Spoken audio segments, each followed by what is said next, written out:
Troisième plateau avec Fédérec pour parler bien sûr du recyclage à l'occasion de la 6e journée mondiale du recyclage. On va s'attarder cette fois-ci sur la région, une région riche en performances, riche en consommateurs. Et voici quelques chiffres qui nous permettent d'ouvrir le débat.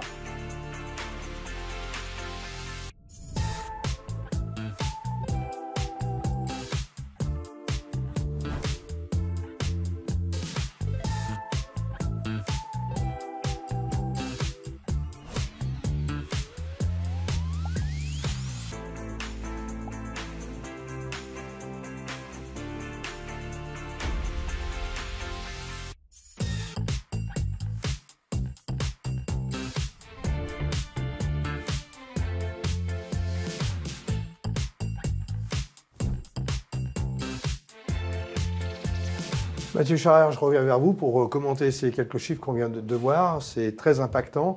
On voit que notre région est l'une des plus dynamiques. Absolument, c'est une des plus dynamiques.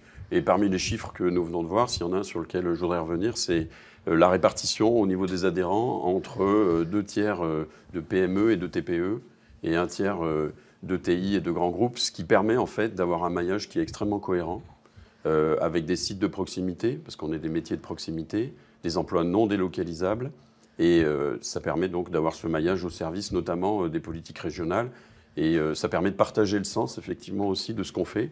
Et aujourd'hui, je pense qu'on va vraiment, de ce point de vue-là, avoir une journée qui sera exemplaire avec le partage du sens et l'ouverture de nos sites.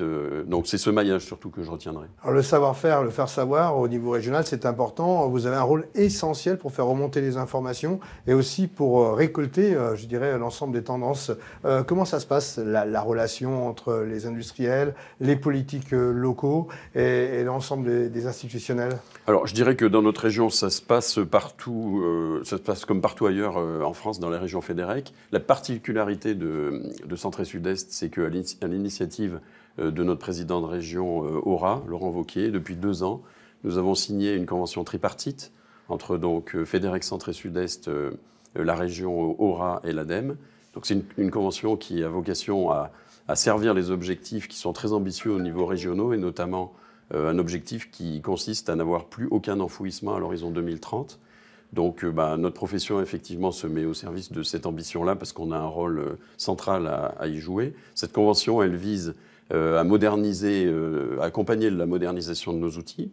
Et encore une fois, aujourd'hui, de ce point de vue-là, on est vraiment dans une installation qui a toute sa place dans le cadre de cette convention. À accompagner la montée en compétences de nos opérateurs. De ce point de vue-là, François a parlé de l'École nationale du recyclage et de la ressource. Et on aura assez rapidement un site également de cette EN2R sur la région. Développer également la filière du CSR, le combustible solide de récupération, qui est un combustible alternatif que nous fabriquons à partir des déchets non recyclables. Et sans cette filière, il est évident que tous les objectifs collectifs que nous nous sommes fixés en termes de réduction, notamment de l'élimination et de l'enfouissement, ne pourront pas être atteints. Et puis donc 2 autres objectifs un peu plus techniques. Un qui concerne justement la fiabilisation de la remontée des chiffres vers la région et les services régionaux pour pouvoir orienter les politiques régionales, parce que si on ne fait pas remonter les chiffres de nos métiers, on ne peut pas prétendre peser sur quoi que ce soit. Et puis donc un dernier objectif qui concerne, comme je l'ai dit, la formation. Et c'est là, de ce point de vue-là, le N2R qui va être central. Alors, on en vient à l'avenir du recyclage. François, quels sont les enjeux principaux pour demain? L'avenir du recyclage, moi, je le vois comme un avenir radieux, en tout cas une place centrale dans l'économie et l'industrie française. Je rappelle quand même qu'on est une industrie totalement décarbonée ou quasiment décarbonée pour la partie productive. Ça fait longtemps qu'on a travaillé dessus. Manuel peut en témoigner. La décarbonation de nos activités, en règle générale, ça devient quand même un pilier du législateur et de la façon de produire, quoi. Si on reprend les images d'Épinal de la Révolution française à aujourd'hui, eh bien, vous passez au-dessus des chantiers de recyclage, vous n'avez plus de fumée, plus de choses comme ça. On découpe bientôt même plus au chalumeau. Donc, l'incorporation, le travail qui est fait par la fédération au sein du comité stratégique de filière française, valorisation des déchets, est hyper importante du point de vue de l'incorporation des matières premières. Vous savez, avant, vous preniez un produit recyclé, les gens ils regardaient ça un tout petit peu de façon bizarroïde en disant il est moins costaud que l'autre. Mais aujourd'hui, c'est totalement l'inverse. Les gens, ils veulent avoir une conscience environnementale et cette conscience environnementale, elle est apportée par le recyclage. C'est-à-dire, quand vous êtes dans un magasin, vous cherchez quelque chose, maintenant, quand vous voyez le sigle produit recyclé ou produit français, vous allez dessus. Donc, notre avenir, forcément, eh bien, il est au cœur d'une stratégie de réindustrialisation de la France, réindustrialisation de l'Europe. Je rappelle que la satisfaction du besoin national est la première ambition des entreprises de la Fédération française des entreprises de recyclage. C'est vraiment notre premier objectif. Le restant, on améliore la balance commerciale de la France en créant des emplois non délocalisables en France. Ça paraît quand même pas être une vision neutre de ce que doit être notre pays. Alors, on parle aussi de la liberté d'entreprendre. C'est important pour les industriels, malgré toutes ces lois. Qu'est-ce qu'on peut dire ? Ça, c'est effectivement un élément de l'ADN, je dirais, des entreprises de recyclage en particulier. Hein, c'est cette vivacité, cette créativité. Donc ça, c'est un défi qu'on a pour les années qui viennent, de trouver le bon équilibre par rapport à ces fameux éco-organismes qui vont peser demain 7 milliards d'euros d'éco-contribution. Donc ils vont avoir un rôle clé dans l'industrie du recyclage. Et il faut absolument qu'on trouve un partenariat gagnant-gagnant, ne pas freiner cette dynamique de l'entrepreneuriat, donner de la visibilité aux investissements. Et puis bien, on a juste un chiffre sur l'économie circulaire. En fait, aujourd'hui, on est à 15% sur l'économie. Essentiellement, on est sur de l'économie linéaire. Ça veut dire qu'on fonctionne à l'industrie dans sa globalité à 15% à partir de matières premières issues de l'extraction minière. Et donc, ce modèle d'économie circulaire, c'est juste un défi considérable. Donc, je dirais, les entreprises du recyclage, c'est un socle absolument essentiel pour ce développement. Alors, on parle aussi du correctif de la loi AGEC. La loi, c'est l'anti-gaspillage économie circulaire. Là-dessus, vous voulez intervenir, François, parce qu'il y a quand même quelques réajustements, quelques correctifs. Pas des moindres. Pas des moindres. La vision qu'on a, c'est que le législateur produit des textes en fonction d'un besoin, d'une volonté. Donc, anti-gaspillage, économie circulaire, c'est clair, ça aurait dû nous satisfaire à 100%. Malheureusement, au milieu de tout ça, il y a très peu de gens, mais il y en a quelques-uns, qui sont engouffrés dans les failles, notamment concernant la propriété de la matière. Donc nous, on demande au pouvoir public de revoir, produire une loi AGEC 2 pour corriger, et pas révolutionner, mais corriger ce qui ne fonctionne pas. Je pense que le législateur, dans son ensemble, a fait un bon travail, mais que les imperfections, ou en tout cas les failles qui ont pu être détectées, il faut absolument qu'on revienne en arrière parce que ça va être une catastrophe. Nous, si vous nous dépossédez de la matière, on le voit tous les jours. Je prends souvent l'exemple de l'agriculture. En Savoie, ça m'a encore plus parlé que dans d'autres départements. Mais vous construisez la ferme, vous élevez le cheptel, vous traisez nos belles abondances et nos belles tarines, vous faites les vélés, vous faites la génétique, vous nourrissez, vous récoltez. Et puis, au moment de traire, vous traisez et le lait ne vous appartient plus. Je peux vous dire que ce modèle-là, on n'aurait jamais sorti le Beaufort, le Reblochon, l'Abondance et tous ces bons fromages, la Tome de Savoie, la Tome des Bauges, tous ces bons fromages qui nous régalent tous les jours. Donc, on demande simplement, voilà, aujourd'hui, on a une structuration de nos métiers avec des très grandes entreprises qui sont des fleurons de la France et l'industriel que je suis est très satisfait, le président de la Fédération du recyclage est très satisfait de la fierté d'avoir des belles entreprises comme ça. On a un gros tissu d'ETI, de PME, j'allais dire dont la mienne, qui sont des entreprises familiales, patrimoniales, régionales. C'est encore une grande chance. Et puis, on a un tissu considérable de PME. De petites entreprises qui continuent à se créer, de start-up. Voilà, on a un pôle de compétitivité qui s'appelle Team 2, qui est dans les Hauts-de-France. On a toute une filière qui est structurée. Et je demande au pouvoir public de bien en prendre conscience, et y compris aux gens qui sont en charge de la collecte des éco-organismes. On en a mis un hier en valeur qui fonctionne très bien. On en a d'autres qui seront présents aujourd'hui. Alors, je ne vais pas en parler parce que je crois qu'il y aura un moment où ils vont pouvoir intervenir, mais qui fonctionnent sur un vrai problème. Éco-DDS et les pots de peinture. Avant, ces pots de peinture n'étaient pas recyclés. Donc, je trouve que le fait que le législateur ait pu permettre à un éco-organisme de ce niveau-là d'émerger, c'est une très très bonne chose. Et la chose, c'est que la filière, elle est beaucoup plus performante.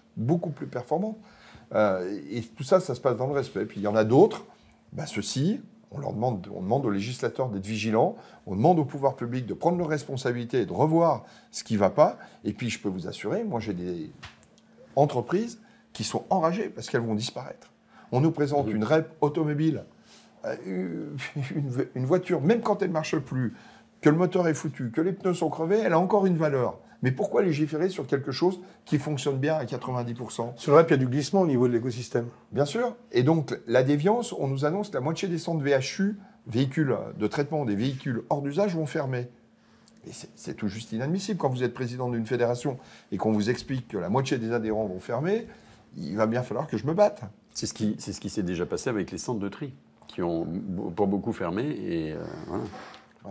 Donc, beaucoup d'interrogations encore à résoudre. Manuel, les opportunités du secteur, c'est bien sûr le bénéfice du recyclage des matières, mais c'est aussi les opportunités de production d'énergie. Tout à fait. Alors les bénéfices, je rappelle ce chiffre qui est quand même éloquent, 84% du trafic aérien en équivalent CO2 grâce au recyclage des matières. Donc c'est considérable, 17% du parc automobile français. Donc voilà, le recyclage, ça compte dans les économies de CO2 du pays. Le deuxième volet, c'est l'énergie.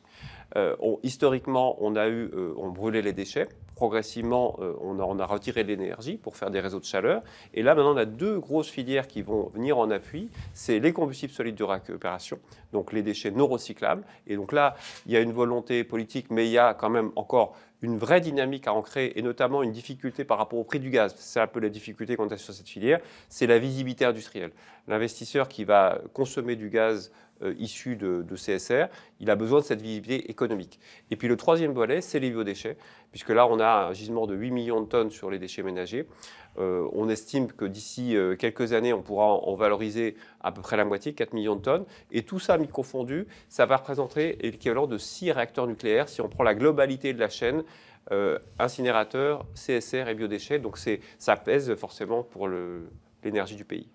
On va terminer avec ce nouveau écopôle qu'on inaugure aujourd'hui de Somine. Alors, j'aimerais qu'on revienne un peu sur le côté novateur de cet écopôle. On vous a pris pour un fou, il faut le dire, au début. Et aujourd'hui, eh bien, c'est un vrai modèle national, voire international. Non, le mot fou, je ne suis pas sûr, mais on s'est demandé ce qu'on allait faire. On est d'accord. Et quand mon frère Jean-Philippe et moi-même se sont lancés dans cette aventure en disant on va construire un nouveau site dans lequel on va mettre toutes les technologies du futur, voilà, les meilleures technologies disponibles, un centre de R&D, qu'est-ce qu'on va y faire? Bon, ben, on a commencé par se poser la question, donc on a décidé de dédier ce site. En fait, on l'a fait émerger suite à un discours d'un ministre qui disait que demain matin, il faudrait des usines de démontage d'automobiles, comme il y avait eu des usines de construction. On s'est dit, on va faire notre petit Renault, notre petit Peugeot, notre petit Citroën à nous. Malheureusement, la vision qui nous avait décrit, on s'est tout de suite rendu compte qu'elle ne serait pas vraiment réaliste. Mais on avait acheté le terrain. Donc on a été obligé de modifier plusieurs fois le projet. Mais quand je raconte tout ça, Mathieu Charrère, il comprend. Parce qu'en fait, un industriel, il faut qu'il fasse des études de ce qu'il peut faire, une étude de marché, une étude technique, mais surtout, il faut du pif. Et je pense que Jean-Philippe et moi, on a vraiment positionné notre écopôle autour des nouvelles ambitions, les nouvelles REP, les nouvelles habitudes de consommation, ce qui fait que, vous savez, on est une entreprise qui est très industrielle, tournée vers la vallée de l'Arve, les déchets du décolletage, voilà ce qui est l'industrie de la Haute-Savoie, très tournée vers le bâtiment, très tournée vers le service aux collectivités. Bien là, ça sera plus dédié aux services, aux éco-organismes. Et voilà, on voit tout de suite, et je voulais rendre hommage aux maires et présidents de communautés de communes qui, quand ils décident de consacrer un peu de terrain pour l'environnement, il n'y a pas que les bacs jaunes des poubelles, quoi. Il faut au bout d'un moment qu'il y ait des centres de tri, des usines. Voilà, on avait une image, les entreprises de notre profession, il y a des années de ça, on avait une mauvaise image. Mais aujourd'hui, quand vous voyez le montant d'investissement, la technicité des sites, la propreté des sites, parce que tout est bétonné, on récupère tous les fluides, voilà, il n'y a plus de soucis, comme il y a pu avoir à une époque, de récupération, notamment des huiles. Alors, deux pôles très importants qu'on va évoquer, c'est le centre de tri. Qu'est-ce qu'il y a de novateur, ce centre de tri, par rapport à... C'est vraiment les meilleures technologies disponibles. Vous avez sur 3,8 km de tapis, des machines de tri aérolique qui se succèdent. des overbands, des aimants, quoi. Et en fait, je crois que les gens sont très intéressés. On a beaucoup de demandes pour venir visiter. Alors, je ne vais pas tout dévoiler là aujourd'hui, mais quand c'est un centre de tri qui a une capacité de 45 000 tonnes par an pour l'instant, on trie plus d'1 million d'habitants. De Chamonix jusqu'à Oyonnax. Voilà, donc forcément, on a beaucoup de demandes. Deuxième point très intéressant, c'est le traitement des pots de peinture acrylique, et c'est une première en France. Alors, c'est une première en France. Je rends hommage aux gens qui sont impliqués dans ce dossier-là, M. Charlemagne et Philippe Laurent. Et puis, mes équipes, qui ont bien travaillé autour d'eux. C'est aussi là un prototype. Alors, ne me demandez pas de le commenter techniquement, parce que je pense que c'est plutôt à eux de le faire. Mais voilà, la séparation de la peinture, des pots contenant plastique, métal et autres, une filière 100% recyclée, bah, c'est vraiment les objectifs dans lesquels on se réunit, quoi. Mathieu, pour conclure, quelle est votre plus grande satisfaction dans cette filière que vous animez au quotidien? Je vais vous dire, François est trop modeste pour le dire, donc le président régional que je suis, à côté d'un de ses plus gros adhérents, va le dire, un centre comme ça, quand on voit justement la façon dont il montre ce qui est devenu notre métier, ce qu'il dit également de la visitabilité de nos installations, de cette capacité nouvelle qu'on a à s'ouvrir au lieu de travailler derrière la haie de cyprès comme on l'a fait pendant des années, c'est une immense fierté. Et moi, tout ce que je peux souhaiter, c'est que d'autres centres continuent à mailler le territoire régional de cette façon. Manuel, l'avenir est devant nous, le recyclage a de beaux jours. Tout à fait, je pense qu'on est rentré dans une grande conversion de l'économie, dans le sens où la recyclabilité maintenant est un des piliers. C'est du reste une obligation de la loi anti-gaspillage économie circulaire de se concentrer sur ce sujet-là et de se parler sur l'ensemble des acteurs. Donc c'est un défi, je dirais, sociétal, industriel, économique considérable et on est au cœur de ces enjeux. Ce plateau conclut un ensemble d'informations que nous souhaitions vous apporter sur les activités de Fédérec et puis sur le constat à date du recyclage en France, dans la région et sur ces points à venir. À très bientôt.